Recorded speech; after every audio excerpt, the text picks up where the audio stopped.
Austin Powers. A funny film, series of films really. They are a series of spoofs on spy movies. Granted, they can be a little too far in some of their humor, but in all their funny jokes, what they do is they have sort of a regular spy movie scene, which is that the bad guy, in this case Dr. Evil, has developed for himself a missile or death ray and is threatening the planet. And so naturally, in a good spy movie spoof, all of the leaders of the world are gathered together, and Dr. Evil is going to announce what he wants from the leaders of the world so that he won't destroy whatever it is. And there's this running joke in all of these Austin Power films, which is that Dr. Evil faces the leaders of the world and gets his ransom amount completely wrong. So in one of the films, he comes from the 1960s, travels in time to the modern day, and Dr. Evil looks at the leaders of the world and he says, "I will destroy Washington, D.C. unless you give me," and he has his little funny sort of, he puts his little finger in there, "unless you give me $1 million. And all the leaders go, "Ha ha ha," because what's $1 million, right? $1 million today is not what it was in the 1960s. In fact, one of the funny things that it shows in the next movie, when he goes back in time to the 1960s and asks for $100 billion, they all laugh and they're like, that kind of money doesn't exist. But throughout time, numbers have just grown exponentially. And as I was looking into this and I was sort of thinking of this particular illustration for how numbers just 50 years ago mean nothing today, I was looking into just like the population of cities and how they have just exploded, how the population of the world is just not what it was. 200 years ago, there were less than 1 billion people on the planet. This year, we crossed 7.5 billion people on planet Earth. The first city to hit 1 million people was actually Rome. And Rome was the first, by the way. Alexandria followed. Those cities, obviously lost all their population when they were sacked. There was a city in Cambodia, a city in China, but then the only city after that to hit 1 million people was London in 1810. So throughout all of history, there were no massive cities, except for those 4, until 1810. Rome was the very first time that the world had a massive city, and not only a massive city, but a city that controlled the world it was living in. And it's to that city that we go at the beginning of our passage.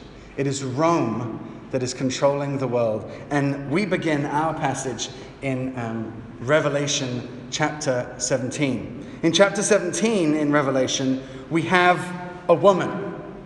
A woman is the picture, and she is controlling the world because she is the picture of civilization. She is Rome for the people that are first reading the book of Revelation, but to us, she can be many other things, but she is the very image of civilization controlling the world. And her name that she is given she is called a harlot, right? She is a woman of, I'll use the proper sort of the old English term, a woman of ill repute. She's not a good woman at all. She has done terrible, terrible things. Abominations, blood. These are the pictures that are used when describing this woman in this picture. And when we look at her and think of her, the reason that I identified her very quickly with Rome is, one, because she's the city that controls the world, which was Rome in those days. But also, interestingly, the author, John, chooses to use the 7 mountains that sit around the city of Rome as he's describing this city this woman sitting on a beast. He talks of the 7 mountains, and these are the mountains that surround the city of Rome itself. So here we have this woman picturing civilization and all that has gone wrong with civilization, sitting on this beast. To understand her completely, though, we have to go past the horrible image that we have there in chapter 17 and also go to chapter 18. In chapter 18, after the woman is destroyed, the great city, Babylon, is completely annihilated, the people of the world start mourning over her. Why do they mourn? They mourn because they can no longer trade with her. All of the goods, the foods, the clothes, the riches, all of these things cannot happen in her. The music will no longer be heard in her. And of course, this is all as a way of saying to the city, you are now completely destroyed and you'll never rise again. But for many of us, and for much of Western culture especially, this has taught Christians how to look at just cities in general. And we sometimes confuse the trade and the money and all of these things, all the culture that happens in the city, and we say, well, that must have been just as evil as the city itself. But the truth is no. I think that when the author is saying you will not have trade, you will not have prosperity, you will not have culture anymore, he's not saying all of these things were bad. He's saying all of these good things you will not have. All of this flourishing, all of this beauty that comes from how God has created man, you're not going to have that anymore. And I'm taking it away because of what you have done. And that's why I think the image of a harlot is one of the best images for this. Because it's a woman. The beauty of the image of God. Yeah, something that is wonderful, something that is amazing, adorned with beautiful things, all of the wonderful creations of man, all of the culture that has been made. And all of that is good. But she is a harlot because she has taken all of this goodness, taken all of this amazing, and then corrupted it and turned it into betrayal and murder and injustice. It is not the city that is bad. It is not the culture and the music and the trade that is terrible. It is what has happened with it, what man has chosen to do with it in this city that has made all of these things go from the beauty that they could have been to the horrible, disgusting thing that they are as we look and hear the description, and I won't go into it in detail. And it makes me think of how many times throughout history we have done this. How we have taken the science or the art of metallurgy, but used it so often to build swords and weapons to kill people with. How we have taken rhetoric, the ability to speak and to create a convincing argument, but used it in order to convince people to do evil and terrible things. How we have taken physics, turned it into the atomic bomb, and how we have taken God himself and turned him into a reason to massacre thousands and thousands. That is the harlot. That is the woman riding on the beast. The absolute corrupted and distorted end of all good things that God has given and that man has created in his image. These are the terrible things that this woman is. And so God, in his justice and in his love, ends it all. He ends this city, he ends all the things that it has done. He ends its control and its power. And again, if you remember from last week, all of the horns and the crowns that are sitting on this woman, they're all symbols of power and authority, and he takes them all away and he destroys this city. And the smoke coming out from the city, so that the image of its destruction, he says, will never end. It will always be seen as a sign that this will never be allowed to happen again. Almost like an opposite of the rainbow after the destruction of the world in the days of Noah. This smoke is a sign that he's not going to let that happen again. And the saints rejoice, and they sing, and they're happy. There's so much rejoicing. I think this is funny.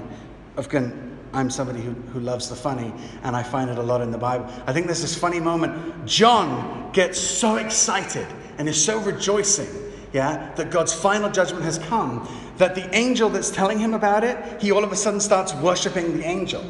And the angel's like, and he does it in chapter 19, and he does it right at the end of the book again in chapter 22. And the angel's like, stop! Don't worship me, worship God. But like John, I think, in his excitement, is like, oh, this is amazing. Starts praising the angel who's telling him this that's happening. And the angel's like, dude, you just need to relax, okay? You know, the worship that way, not this way, please stop it. Okay, I found it funny. Maybe somebody at the back did as well, but that was it. Moving on. We then, as we come to the end of chapter 19, we have the battle. Now, I need to call you back to some of the things we've been studying. And for those of you that weren't here in the other weeks, I'll quickly go over it again. As we went through the book of Revelation, there's this repeating theme going on and on and on, right? There's 4 signs that often look like Egypt. And then there's another 2 that come afterwards. So they're always in 7. So there's 4, and then there's 2, and then the author takes a break. Right? You're right there. You're at number 6. You're expecting number 7. He stops, like in a good episode of a series or a season you might be watching on television. Why? Because he wants you to come back next week. He wants you to wait for number 7, and he gives you a description, an encouraging description for the saints in between. And in the earlier series of 7s, we had the description of the 144,000, the people of God, praising God.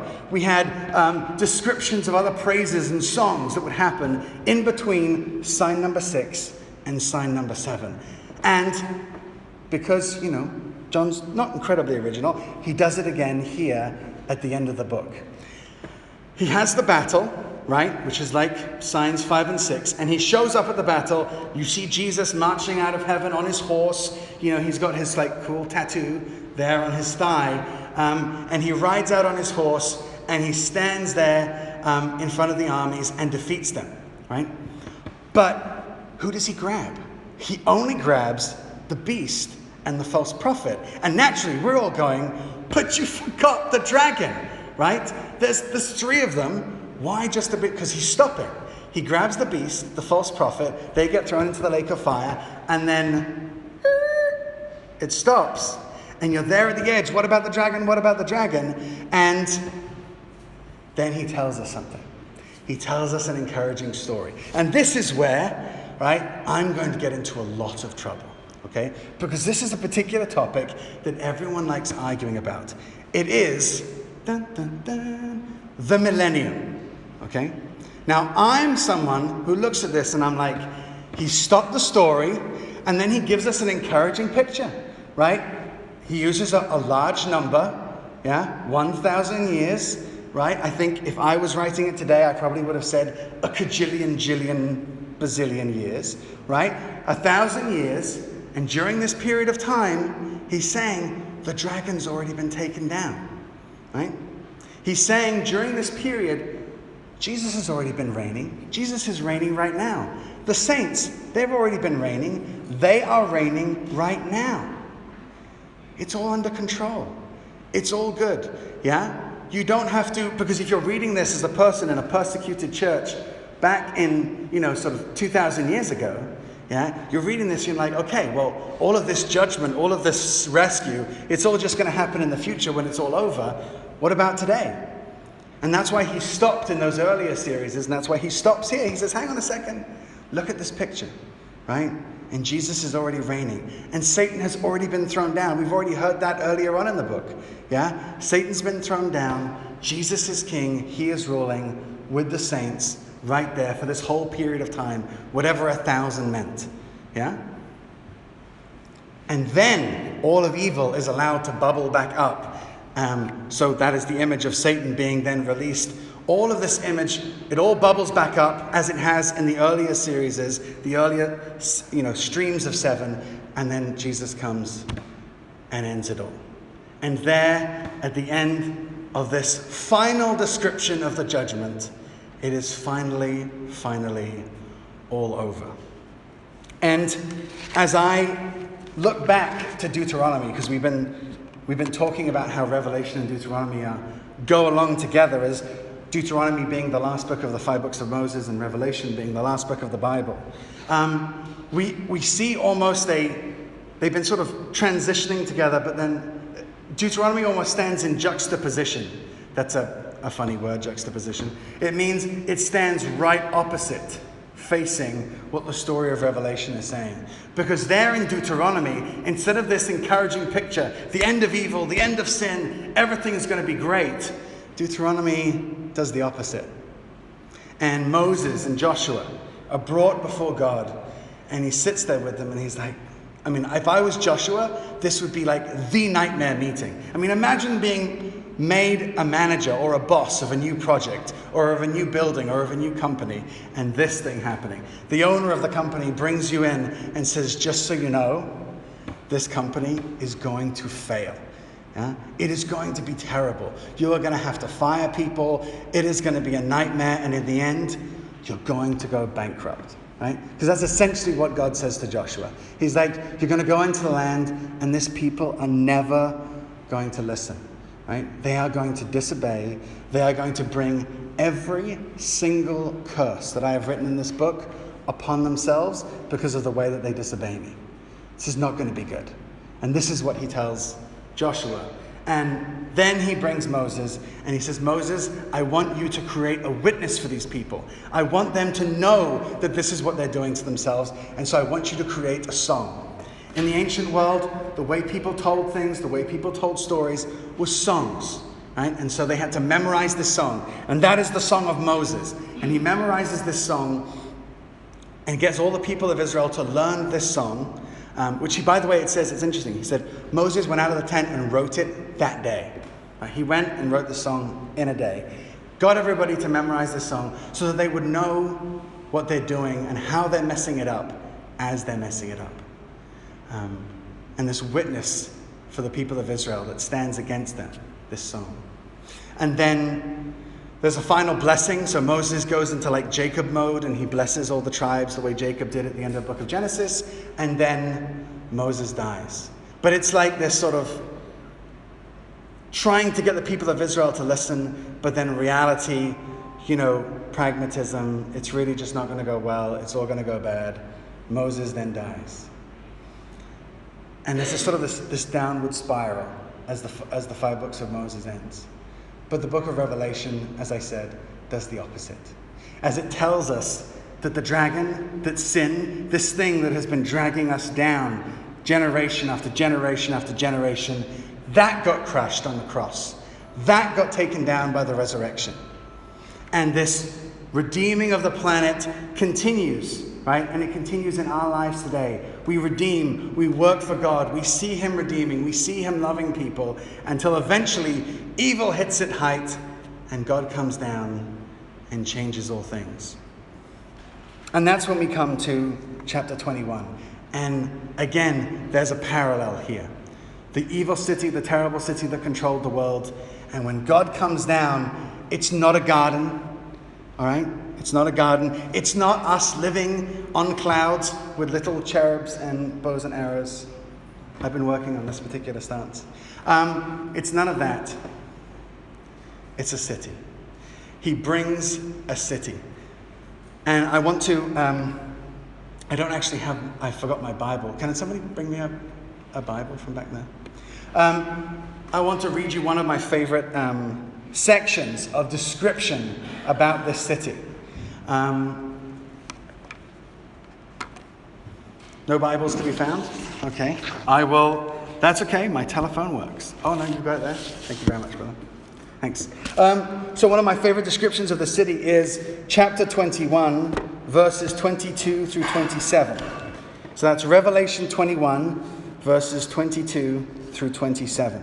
It says this, and we read it earlier. I did not see a temple in the city, because the Lord God Almighty and the Lamb are its temple. The city does not need the sun or the moon to shine on it, for the glory of the Lord gives it light, and the Lamb is its lamp. The nations will walk by its light. The kings of the earth will bring their splendor into it. On no day will its gates ever be shut, for there will be no night there. The glory and honor of the nations will be brought into it. Nothing impure will ever enter it, nor will anyone who does what is shameful or deceitful, but only those whose names are written in the Lamb's book of life.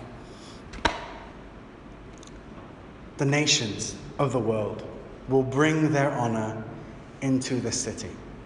This city is not a Jewish city. This city is not a Western city. This city is not a modern city. This city is God's city.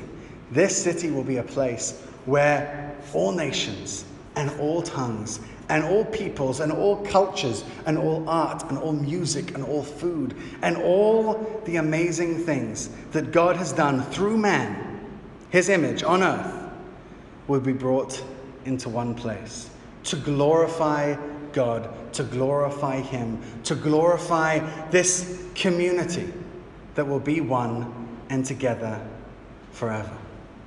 And the description of this city is there not to give you exactly what it looks like, all right, but again, to amaze you, to make you see that everything that you could, every wealth, every beauty, is all there, right there in this city. Some people obviously have tried to picture this literally, and I love it because if you were to draw it literally, it's actually a big golden cube.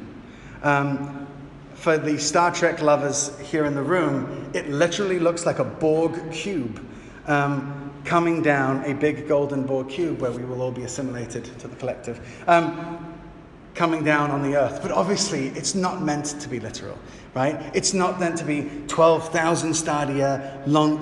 It's 12 again, the image of the people of God. That's why there's the 144 comes up again, because it's 12 times 12. Right? It's simple math to demonstrate to the people reading this book, this is the place of the people of God. That's why there are 12 gates. That's why there are 12 foundations for the tribes and for the apostles that define the boundaries of the people of God. This is the place where we will be forever. And the light that shines through the glass, through the gold, through everything, his knowledge, his goodness, his love, given to us throughout all of eternity. The trees that will, through the year, give their fruit exactly in the right season. 12 different fruit. Again, the people of God, the place where we live, and the tree of life, talking about the eternity where we will live in this.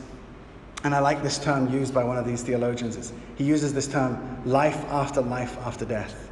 Yeah? Not heaven, not this place where we are going to be, not this life after death where we reign with Christ in heaven, but this life after death, resurrected on earth, in this place where God created and will not let it go.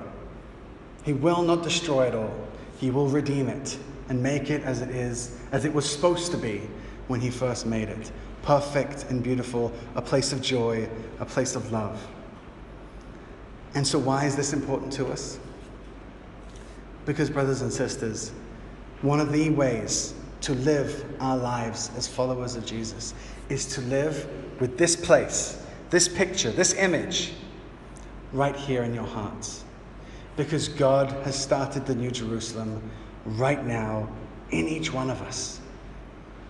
This is what he wants to do with you. This is how he wants to move us and direct us. Through this image, this place of joy and of love and of kindness. So go out and live this place of joy. Show this place of hope, of light, and of goodness. That is what the book of Revelation wants to call us to. It's what the book of Deuteronomy is weeping about because it's not happening. But Revelation is saying it is. It has happened. It happened at the cross. It happened at the resurrection. And it will be finished at the end. So don't lose hope. Follow him. There's a final little story I wanted to tell. Who likes playing games? Anyone?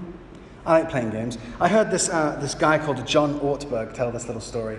I think it is quite hilarious. I love board games. Oh, and by the way, anybody who likes board games, in Florentine at the Moish Rosen Center at the building, we have a games night on Monday night.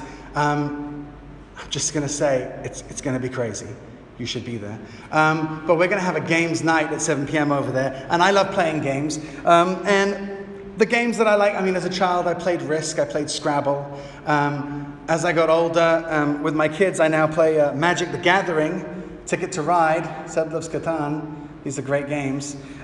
Some people here play a card game called Knock Knock. And as they know, and as we all know, games can be emotional. Games you can really get into them. Competitive people can really actually be quite scary during games. But as we learn games and we get better at games and we win the game, this pastor, John Ortberg, told the story of how he would play Monopoly.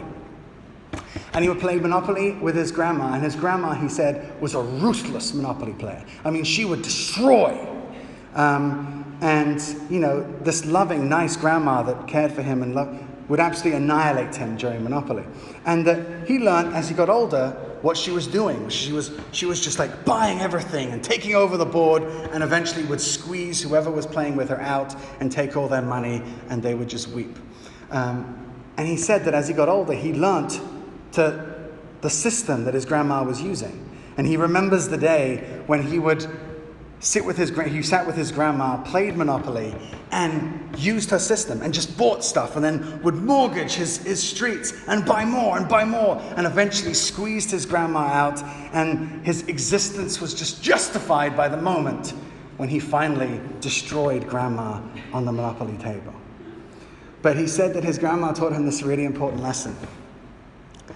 That at the end of all of the working, and all of the acquiring, and all of the game playing, and all of the emotion, the game went back into the box. And it was just a game. Children, my kids, get overly emotional in games, and when they lose, they cry. Why? Because they identify, their identity gets caught up in whether they win or lose the game. And it destroys them when they lose. We don't want to be kids and make that mistake. We don't want to let our lives get caught up in this game. This life is not what it's all about. This life, whether it's going well or going bad, whether we're suffering, whether we're fine and happy, whether we're ill, whether we're healthy, these things are not it. That's not who you are. You are in that city. In the end, the game, this life, is going to get put in a box. And heaven, and the New Jerusalem, and the light, and the love, that is what will be left. Because God's word stands, and his love will be forever. And that's who you are. The game goes back in the box. And forever, there's God. Thank you.